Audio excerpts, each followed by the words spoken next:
가정예배 드립니다. 신앙고백 드리겠습니다. 나는 전능하신 아버지 하나님, 천지의 창조주를 믿습니다. 나는 그의 유일하신 아들, 우리 주 예수 그리스도를 믿습니다. 그는 성령으로 잉태되어 동정녀 마리아에게서 나시고 본디오 빌라도에게 고난을 받아 십자가에 못 박혀 죽으시고 장사된 지 사흘 만에 죽은 자 가운데서 다시 살아나셨으며 하늘에 오르시어 전능하신 아버지 하나님 우편에 앉아 계시다가 거기로부터 살아있는 자와 죽은 자를 심판하러 오십니다. 나는 성령을 믿으며 거룩한 공교회와 성도의 교제와 죄를 용서받는 것과 몸의 부활과 영생을 믿습니다. 아멘. 말씀은 마태복음 25장 31절부터 마지막 절 말씀까지 묵상합니다. 기도합니다. 영광과 감사와 찬송을 우리 하나님께 올려드립니다. 주의 이름을 의지하고 주의 보혈을 의지합니다. 우리의 모든 죄와 허물을 사하시고 예배하는 가정마다 주의 백성들마다 은혜가 임하게 하옵소서. 하나님을 영화롭게 하는 가정, 세상에서 복음과 은혜와 축복의 통로가 되는 가정, 온 가족이 약속대로 구원을 받고 하나님 나라를 유업으로 얻는 귀한고 복된 가정 되게 하옵소서. 예배할 때마다 은혜가 임하게 하시고 예배할 때마다 회복의 은혜가 있기를 원합니다. 종을 낮추시고 겸손하게 하시고 오직 말씀의 도구만 되게 하옵소서. 예수님의 이름으로 사모하며 기도합니다. 아멘. 자, 31절 봅니다. 인자가 자기 영광으로 모든 천사와 함께 올 때에 자기의 영광의 보좌에 앉으리니 모든 민족을 그 앞에 모으고 각각 구분하기를 목자가 양과 염소를 구분하는 것 같이 하여 양은 그 오른편에 염소는 왼편에 두리라. 그때의 임금이 그 오른편에 있는 자들에게 이르시되 내 아버지께 복받을 자들이여 나와 창세로부터 너희를 위하여 예비된 나라를 상속받으라. 내가 줄일 때에 너희가 먹을 것을 주었고 목마를 때 마시게 하였고 나그네 되었을 때 영접하였고 헐벗었을 때 옷을 입혔고 병들었을 때 돌보았고 옥에 갇혔을 때 와서 보았느니라. 이에 의인들이 대답하이르되 주여 우리가 어느 때에 주께서 줄이신 것을 보고 음식을 대접하였으며 목마르신 것을 보고 마시게 하였나이까. 어느 때에 나그네 되신 것을 보고 영접하였으며 헐벗으신 것을 보고 옷 입혔나이까. 어느 때에 병드신 것이나 옥에 갇힌 것을 보고 가서 배웠나이까 하리니 임금이 대답하여 이르시되 내가 진실로 너에게 이르노니 너희가 여기 내 형제 중에 지극히 작은 자 하나에게 한 것이 곧 내게 한 것이니라 하시고 또 왼편에 있는 자들에게 이르시되 저주를 받은 자들아 나를 떠나 마귀와 그 사자들을 위하여 예비된 영원한 불에 들어가라.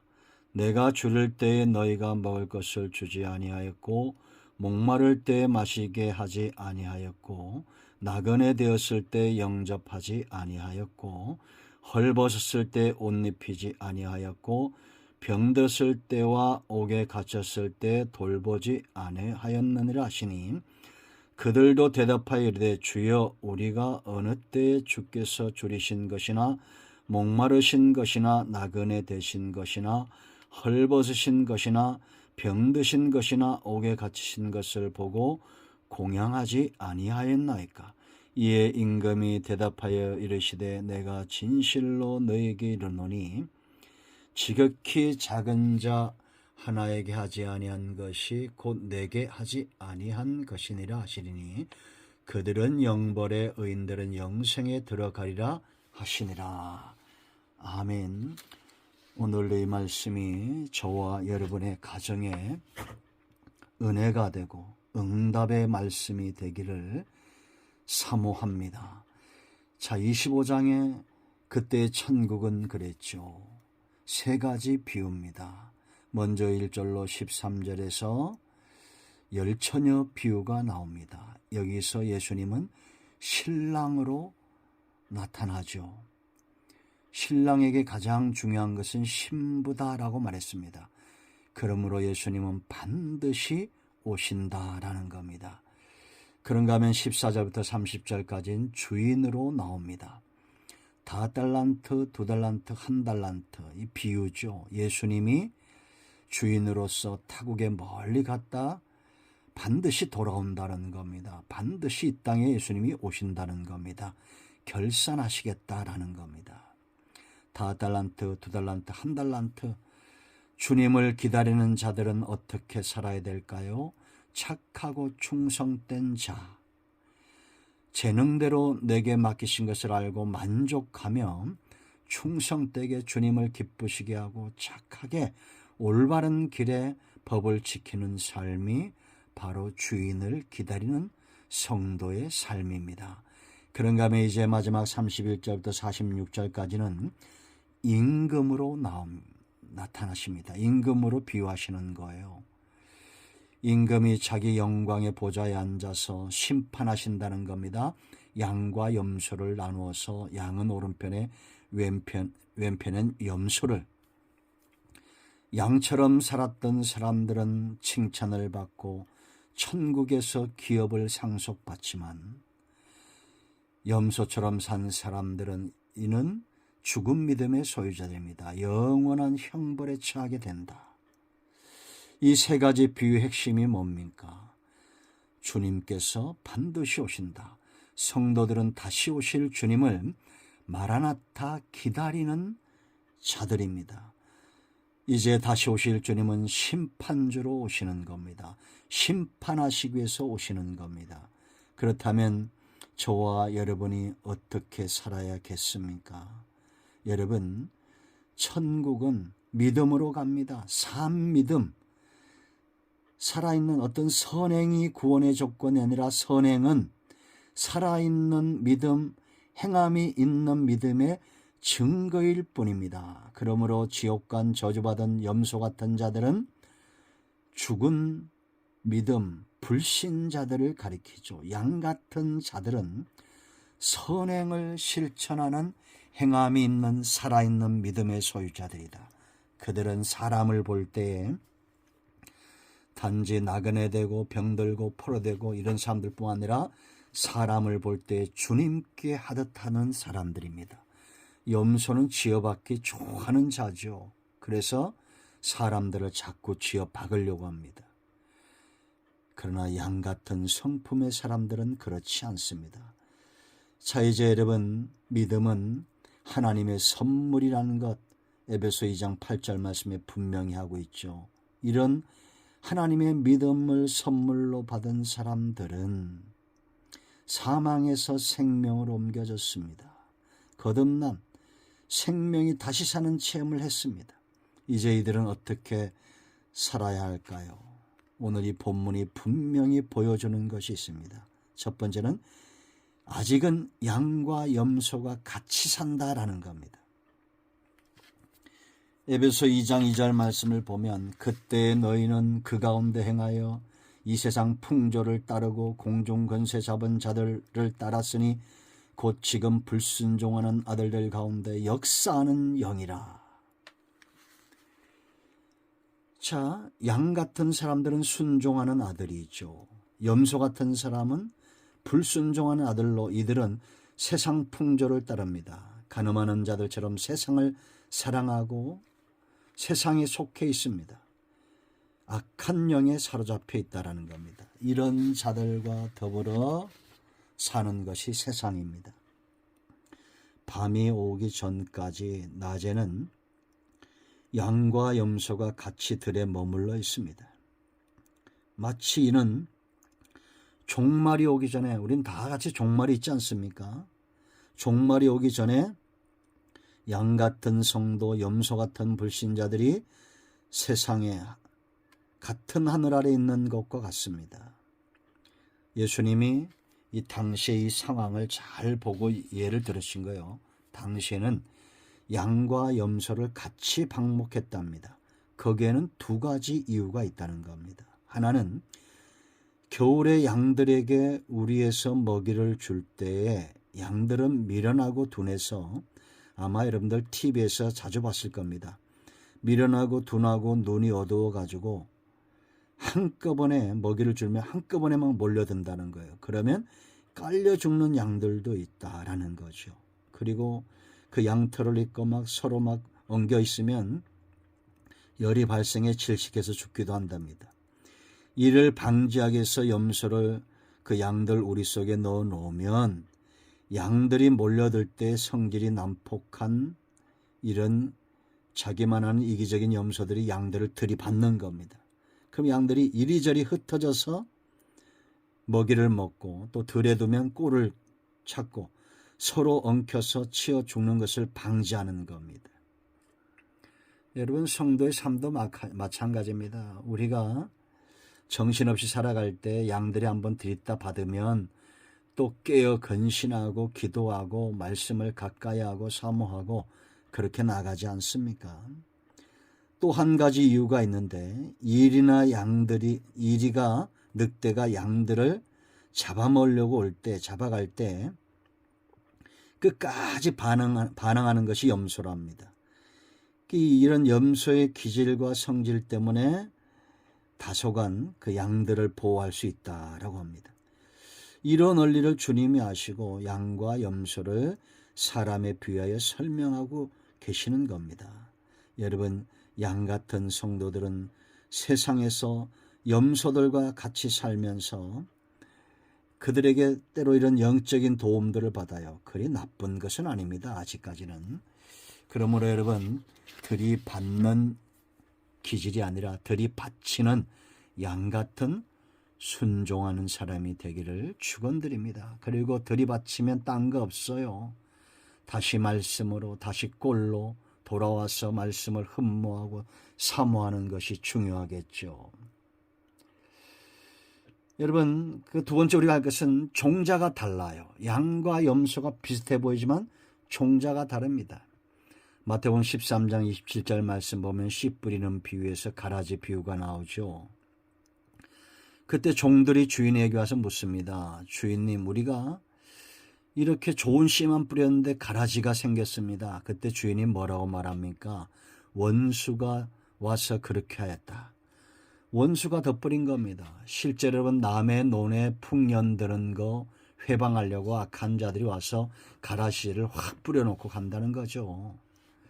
이게 마귀의 일입니다. 그래서 신천지나 이단들은 교회를 끊임없이 공략해오고 사탄은 믿는 자들을 끊임없이 넘어뜨리려고 한다라는 겁니다. 우리가 이러한 것 잘 알아야 돼요. 여러분, 이단들이죠. 끝이 다르죠. 처음엔 다 비슷합니다. 그러나 끝이 달라요. 양과 염소, 생김새와 기질 모든 것이 다릅니다. 양과 염소는. 어찌 보면 비슷해 보여요. 그러나 근본적으로 다르죠. 알곡과 가라지는 처음엔 분간이 가지 않아요. 닮아 있습니다. 그런데 언제 정체가 드러납니까? 세월이 가면 정체가 드러납니다. 이단들로 처음에 잘 시작했다가 마지막이 다르죠. 양이나 염소나 새끼일 때는 비슷합니다. 귀엽습니다. 생김새도 비슷해요. 그러나 성장하면서 그 모양이 완전히 달라져 갑니다. 저는 성도의 삶도 마찬가지라고 생각합니다. 세월이 가면서 진짜 모습이 드러납니다. 구원은 무엇입니까? 거듭나는 거죠. 염소가 양으로, 가라지가 알고로, 돌감람나무가 참감람나무로, 들포도 열매가 참포도나무 열매로, 아브라함이 아브라함으로, 사울이 변하여 바울이 되어가는 이 거듭남, 칭의와 성화와 영화로운 모습으로 변화되어져 가야 됩니다. 주님이 오심으로 가능해진 거예요. 여러분, 요한복음 15장에서 예수님이 뭐라 말합니까? 참포도나무요, 하나님은 농부여 너희는 가지다라고 분명히 말합니다. 우리는 참 포도나무신 주님께 접붙임을 당했습니다. 이제 세월이 가면 예수님 안에 있는 모든 진액, 농부의 열심, 이것이 다 어디에 나타납니까?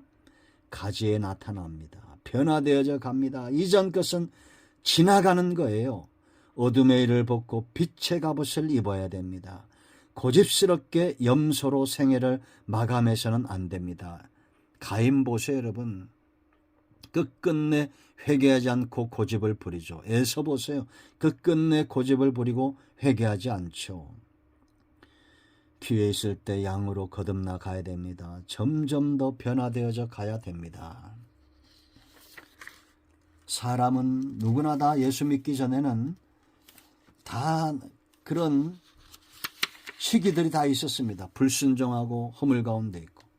그러나 이제 우리의 중심이 점점 더 주님을 닮아가는 오직 예수 그리스도 옷 입고 정욕을 위하여 육신의 일을 도모하지 말라. 로마서 13장 14절 분명히 말씀하고 있습니다. 성도는 그래서 가치가 있습니다. 예수님께 붙어 있기 때문에 가치가 있습니다. 농부의 수고 아래 있기 때문에 가치가 있습니다. 자, 세 번째 우리가 주목할 것은 오른편 왼편입니다. 여러분, 양들을 오른편에 앉았죠. 이 오른편은 구약 성경에 항상 선과 영광과 생명의 자리로 기록하고 있어요. 출애굽기 15장 6절, 왕상 2장 19절, 시편 45편 4절 말씀을 참고할 수 있습니다. 영광의 자리입니다. 힘의 자리고 생명의 자리입니다.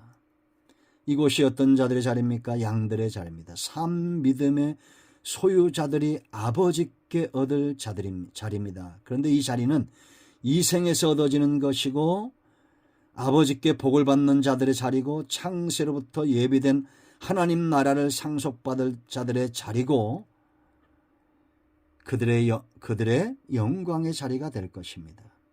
여러분, 양들은 어떤 삶을 살았습니까?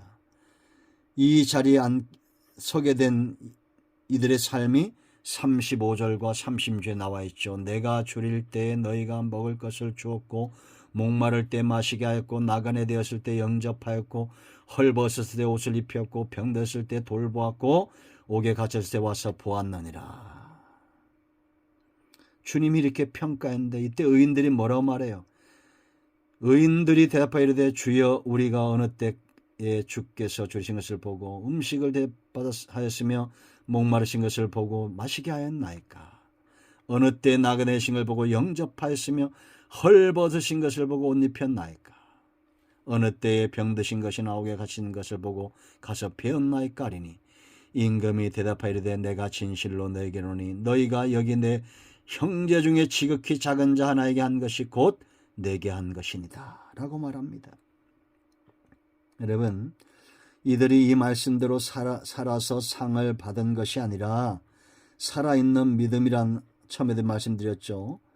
이러한 것을 행하고도 잊어버리는 믿음입니다. 산 믿음은 선행으로 나타납니다.